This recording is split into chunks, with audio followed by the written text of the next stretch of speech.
Doğulub boya başa çatdığım Ağsu rayonunun Eləbat kəndində yol kənarında bitən tənha çınar ağacına yazdığım bir şeiri səsləndirəcəm.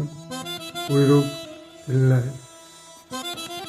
Tənha bir çınar var yol kənarında, boylanır uzanıb gedən yollara, isti ocağından düşüb aralı, qisməti gör onu gətirib hara.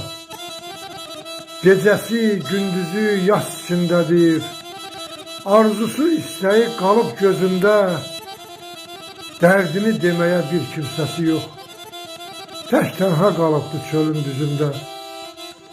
Bir dilsiz, ağızsız ağac olsan da, qəlbindən keçəni duyuram çınar, əlimi söykəyib iri gövdənə, başımı sinənə qoyuram çınar. Mən yaxşı bilirəm tənhalıq nədir. İtirmək ağırdır dostu, sirdaşı, yayın istisində susuz qalmısan, amma qurumuyub gözünün yaşı.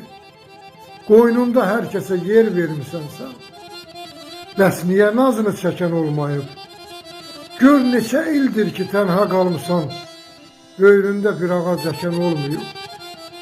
Bircə yol üzünə dönüb baxmayıb, 100 kərə yanından ötüb gedənlər əlindən alıblar rahatlığını, yığışıb başına qeybət edənlər. Gərək barışasan öz taleyinlə, tənhalıq əbədi olub qismətin, nə qədər çalışsan misalın yetməz, səndən uzaqlarda qalıb qismətin. Dərdinin üstünə dərd gətirdilər, bilirəm, qəlbinə dəyiblər sənin, hər zaman hər yerdə başını dik tut, adına Xançınar deyiblər sənin. Sənə bir tövsiyəm, məsləhətim var, göstərmə bu qədər üz insanlara, kökünü kəsərlər, ehtiyatlı ol, etibar qalmayıb biz insanlara. Tənha bir çınar var yol kənarında, boylanır uzanıb gedən yollara, isti ocağından düşüb aralı, qisməti gör onu gətirib hara. Vaqif Osmanlı.